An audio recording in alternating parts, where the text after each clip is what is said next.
presidente dos Estados Unidos, Donald Trump, desmentiu pessoalmente a matéria que dizia que seu país teria retirado o apoio para a entrada do Brasil na OCDE.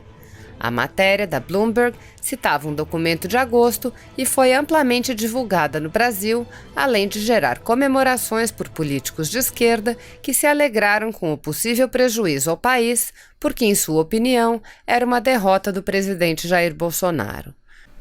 Trump disse: "O pronunciamento conjunto divulgado com o presidente Bolsonaro em março deixa absolutamente claro que eu apoio o Brasil para começar o processo para tornar-se um membro pleno da OCDE.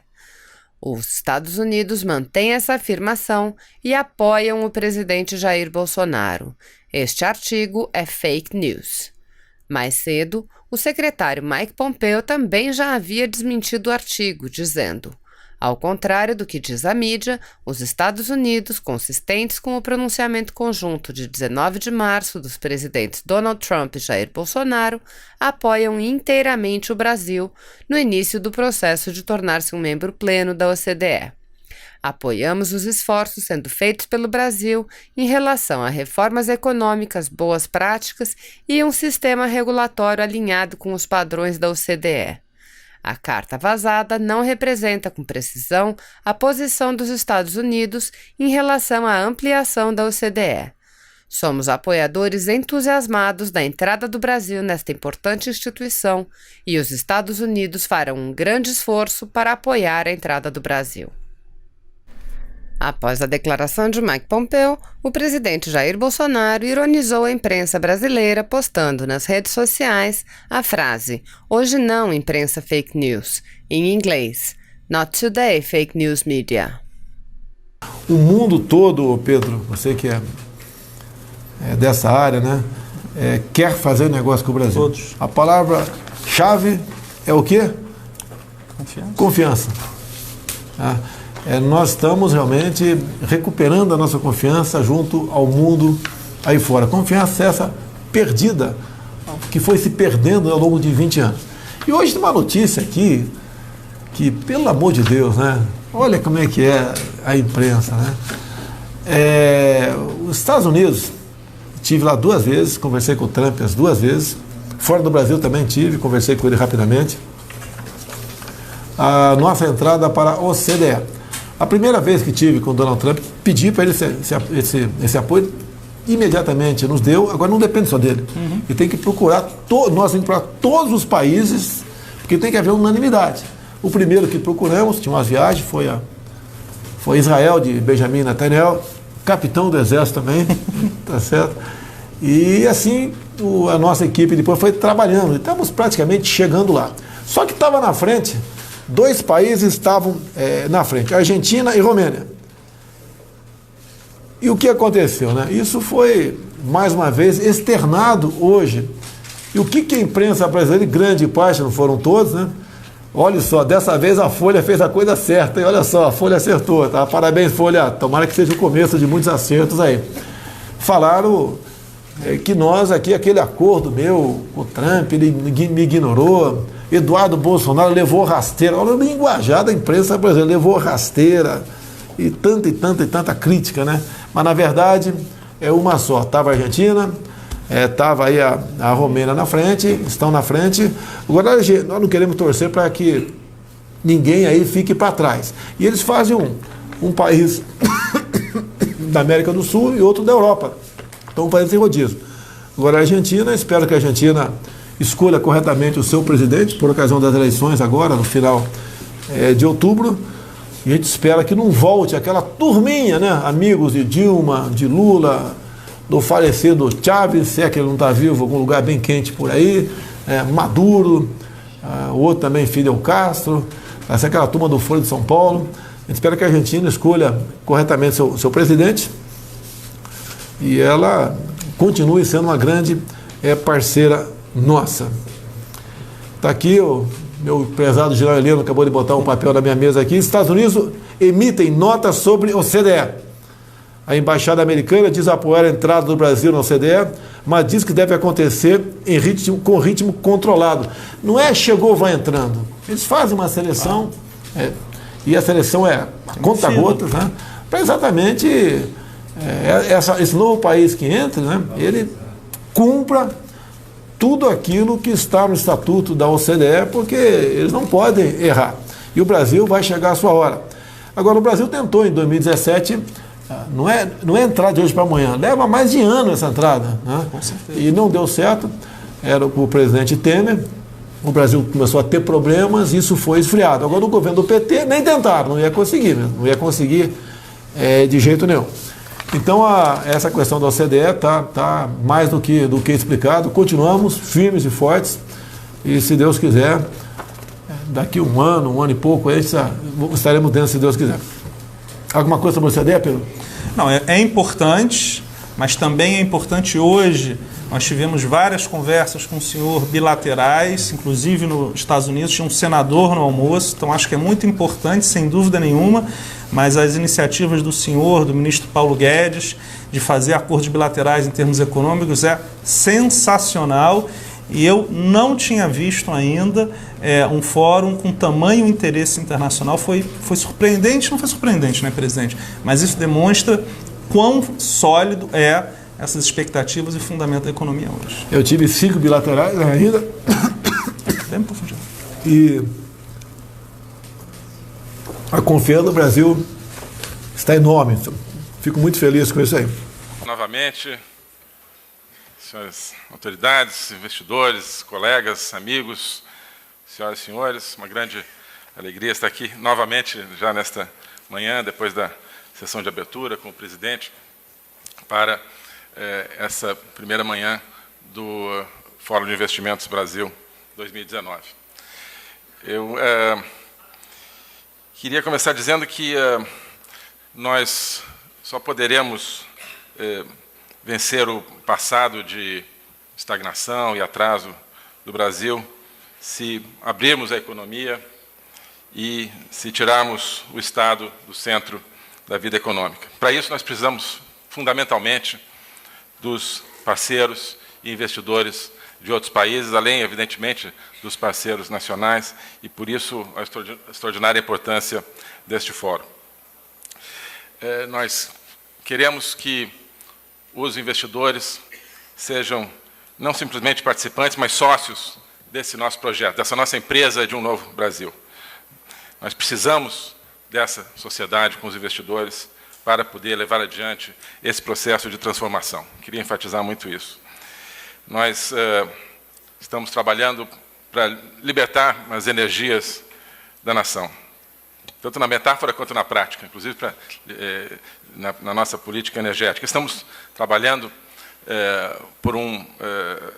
para melhorar o meio ambiente, também, tanto na metáfora quanto na prática. Tanto o meio ambiente propriamente, quanto o meio ambiente de negócio, o meio ambiente de segurança, o meio ambiente de participação social na política, numa política democrática, num ambiente democrático, como não temos precedente no Brasil.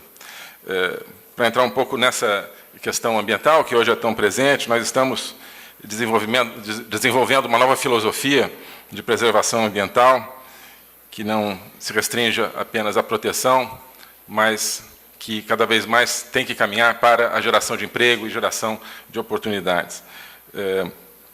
Estamos, juntamente com o ministro Ricardo Salles, do Meio Ambiente, toda a equipe, estamos falando disso, da necessidade de novos projetos que gerem emprego e desenvolvimento na Amazônia especificamente.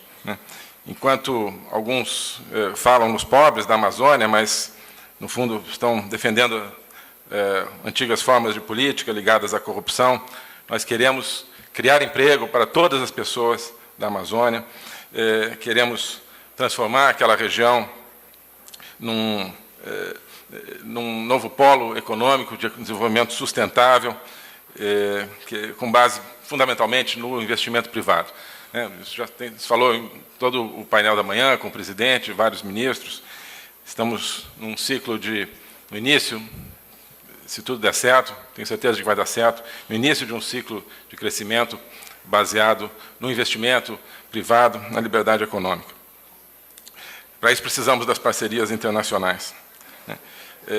Enquanto alguns simplesmente falam das populações indígenas, dos povos indígenas. Nós queremos levar aos povos indígenas no Brasil, que são brasileiros, tanto quanto nós, a possibilidade de, como dizia o presidente, de usarem suas terras, usarem suas riquezas. Enquanto alguns falam de metas de emissões de gases e não as cumprem, o Brasil cumpre seus compromissos e tem uma matriz de energia limpa que nós vamos desenvolver cada vez mais, por exemplo, com 80% de eletricidade proveniente de fontes renováveis. Enquanto alguns, em outros países, falam da agricultura brasileira sem conhecê-la, nós e os senhores que conhecem, vão conhecer a agricultura brasileira, sabem, podem ter certeza de que é a agricultura ambientalmente mais sustentável do mundo. E para tudo isso, para perceber essas realidades e para ser nossos sócios, como eu dizia, nessa empresa, nós precisamos dos investidores. Nós precisamos dos senhores para a nossa nova política externa, uma política externa que nos permite, finalmente, trabalhar com parceiros fundamentais para o nosso projeto de desenvolvimento, como os Estados Unidos, como Israel, como o Japão, como a própria União Europeia, através do extraordinário acordo de livre comércio que nós, depois de 20 anos, conseguimos fechar. Esses processos não são simplesmente declaratórios, eles só farão sentido, como estão fazendo sentido, se tivermos o engajamento do setor privado, dos investidores, para aproveitar as oportunidades que estão surgindo. Essa é a nossa filosofia, é abrir as oportunidades para que elas sejam ocupadas pelos investidores brasileiros, internacionais.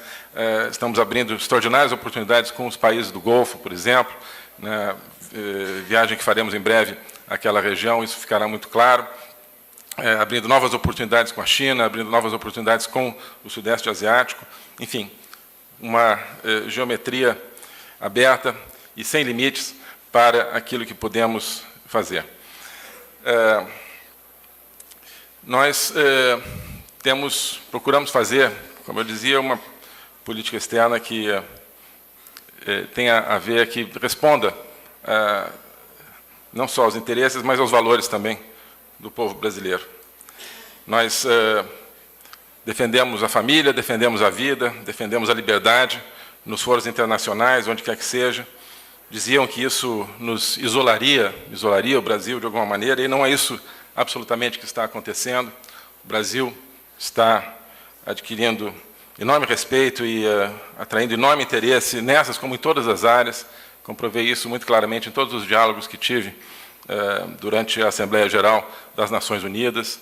Nós estamos abrindo caixas que estavam fechadas de ideias, fazendo circular ideias, fazendo as pessoas pensarem, nós também pensando, e quebrando, sobretudo, essa falsa divisão entre aquilo que é econômico e aquilo que não é. Ou seja, como se pudéssemos falar seja no plano nacional, seja no plano internacional, como se pudéssemos falar de uma economia eficiente sem uma base social sólida. Isso nós estamos convencidos, e acho que cada vez mais países do mundo e mais pessoas estão convencidas de que isso não é possível, de que isso não é viável. De que nós precisamos falar de tudo, de que tudo influencia tudo, e que somente no mundo onde haja liberdade, onde haja a solidez das nações, das famílias, das sociedades, poderá prosperar uma economia eficiente para o bem das pessoas, para o bem da dignidade humana. Nós, aqui na nossa região também, algumas atitudes, algumas políticas, nosso empenho na luta pela democracia na região, na América do Sul, já foi dito que isso nos isolaria de alguma maneira, e isso também não é absolutamente o caso. Nós queremos não só um Brasil diferente, livre, nós queremos fazer parte de uma região baseada na democracia e no livre mercado. E trabalhamos para isso, não simplesmente falamos nisso. Toda a América do Sul, toda a América Latina, muito especialmente a nossa região mais próxima, a América do Sul, tem um futuro absolutamente brilhante, se fizer as escolhas certas. Se um ou outro país fizer outra opção, o Brasil seguirá o seu rumo. nós não mudaremos a nossa opção, mas nós queremos estar todos juntos nesse caminho da democracia, do livre mercado, porque essas não são apenas palavras, são princípios em que nós acreditamos e que nos orientam. Pode ser que demore um pouco mais a nós chegarmos a esse futuro brilhante da América do Sul, mas eu tenho certeza de que, se o Brasil perseverar com o peso que nós temos na região, se nós perseverarmos nesse caminho da liberdade econômica, da democracia, nós ajudaremos toda a região a trilhar esse mesmo caminho e chegaremos juntos a esse futuro. Infelizmente, ao redor do mundo, algumas lideranças, alguns meios de comunicação não têm a menor ideia de qual é a nossa luta, a dimensão da nossa luta, do nosso esforço de transformação.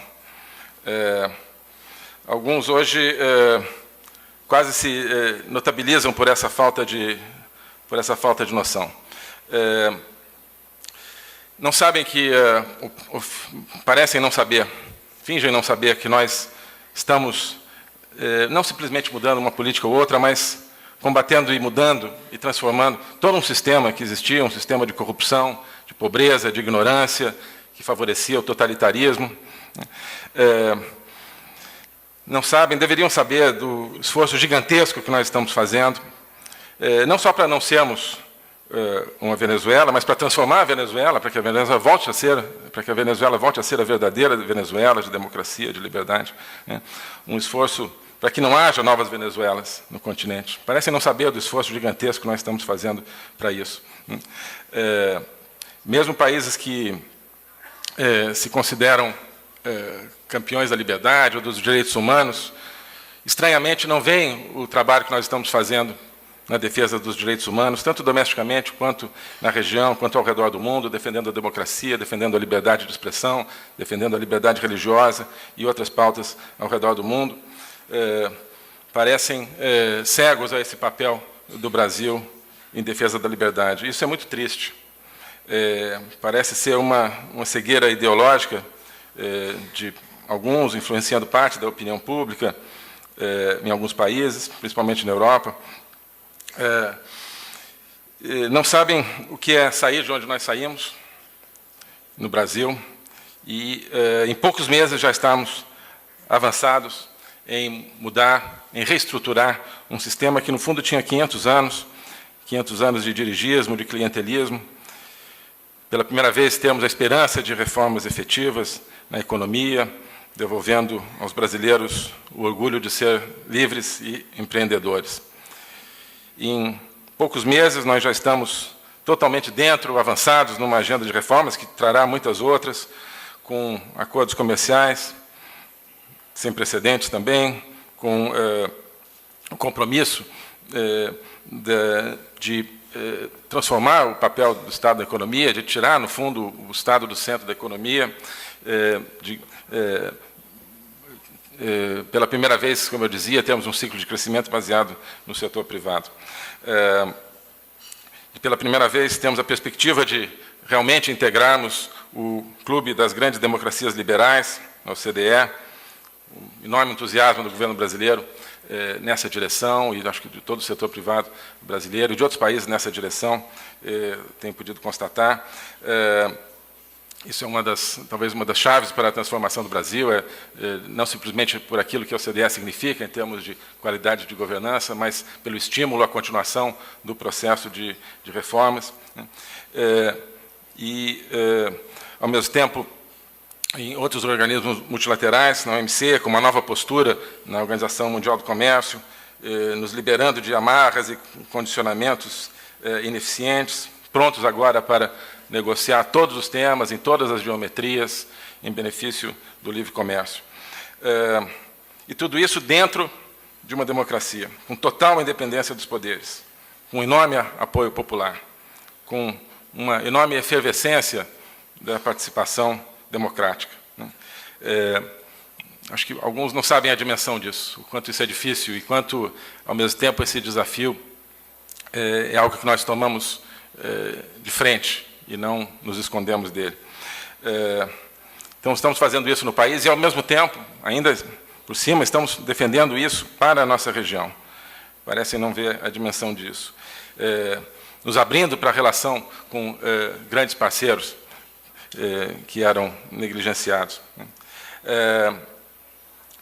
Parece que isso, infelizmente, não é enxergado e alguns setores que deveriam estar bem informados preferem ficar repetindo certos chavões que não são absolutamente verdadeiros em relação ao Brasil.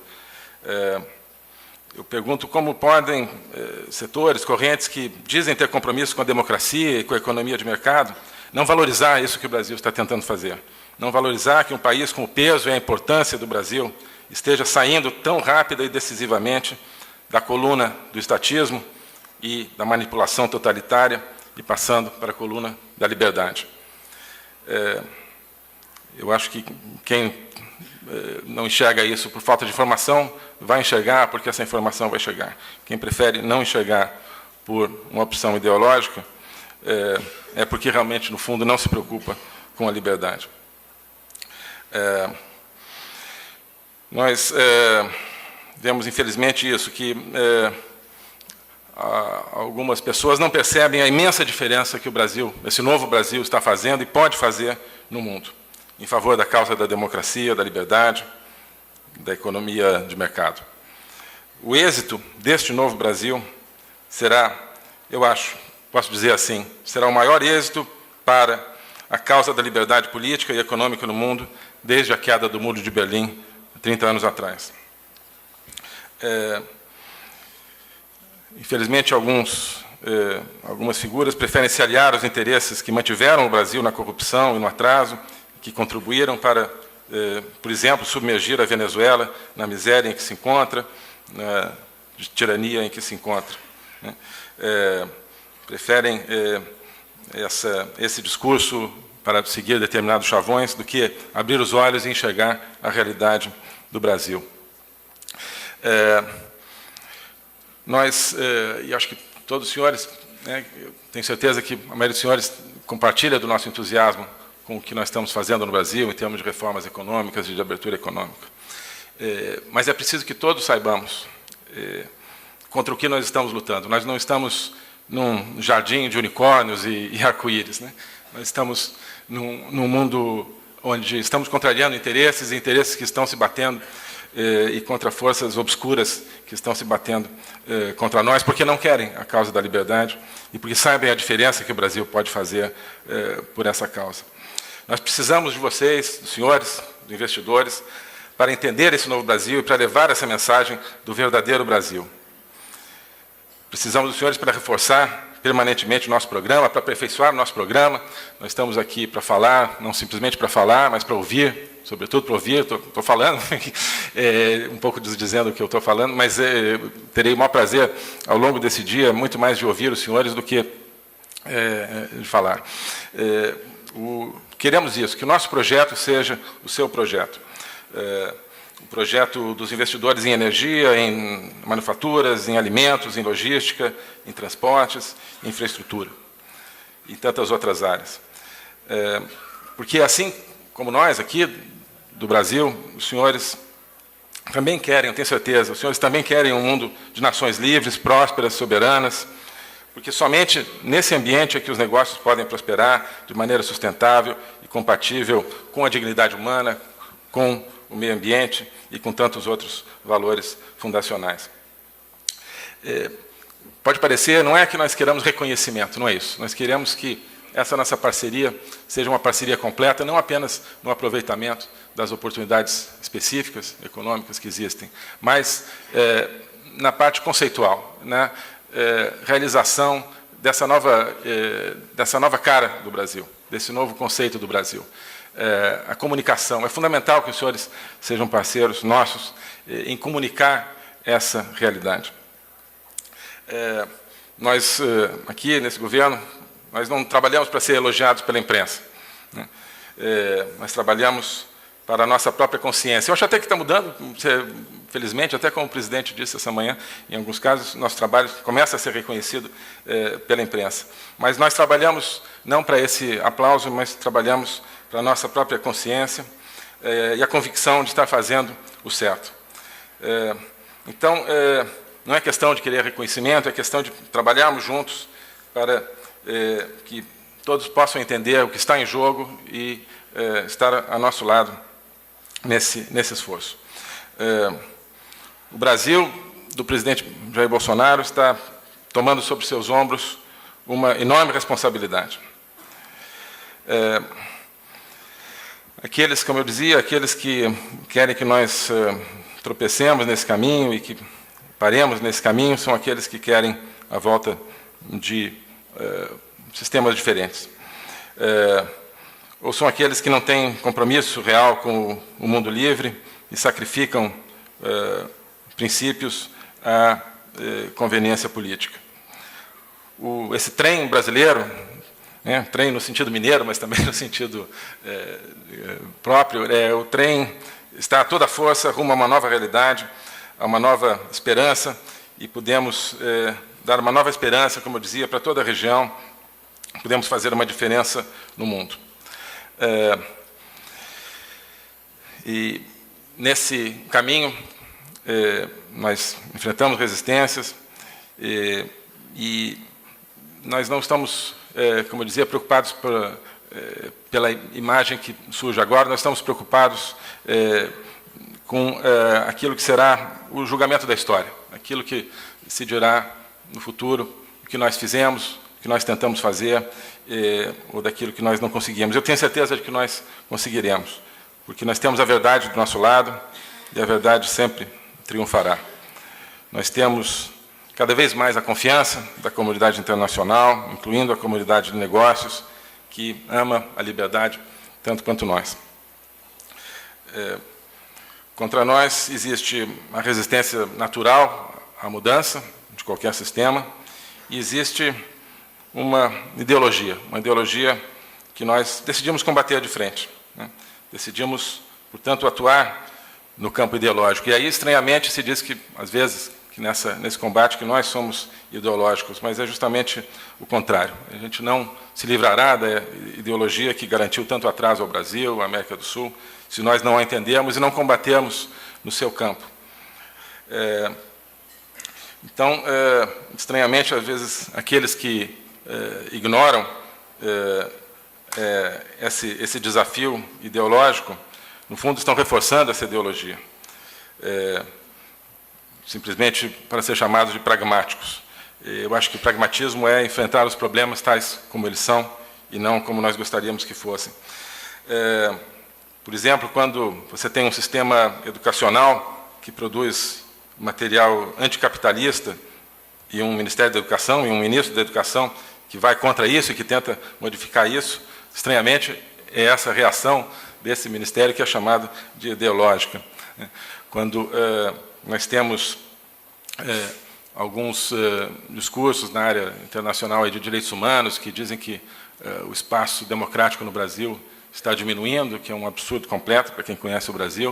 O espaço democrático nunca foi tão amplo, e quando nós dizemos isso, para mostrar essa realidade, às vezes nos chamam de ideológicos. Isso é muito estranho.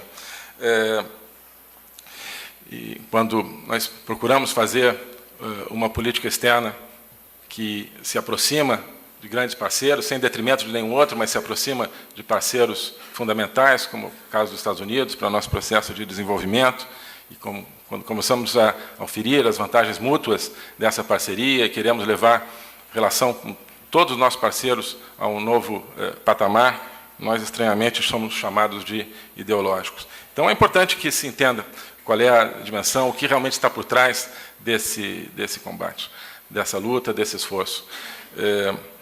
Como eu dizia, toda a realidade ela não é dividida nessas caixas em que, durante muitos anos, aí, o discurso oficial dividiu. Quando nós falamos, portanto, de educação, nós estamos, ao mesmo tempo, falando da economia. Quando nós falamos de direitos humanos, nós estamos falando de investimentos. Porque a realidade é um todo e que nós queremos, sobretudo, que essa realidade brasileira seja conhecida e que possamos ser parceiros no processo de transformação. Muito obrigado. Se você apoia Jair Bolsonaro, curta este vídeo, manifeste a sua opinião e compartilhe para que a vontade do povo brasileiro seja conhecida. Inscreva-se no canal para ter acesso gratuito ao nosso conteúdo. Uma produção Folha Política.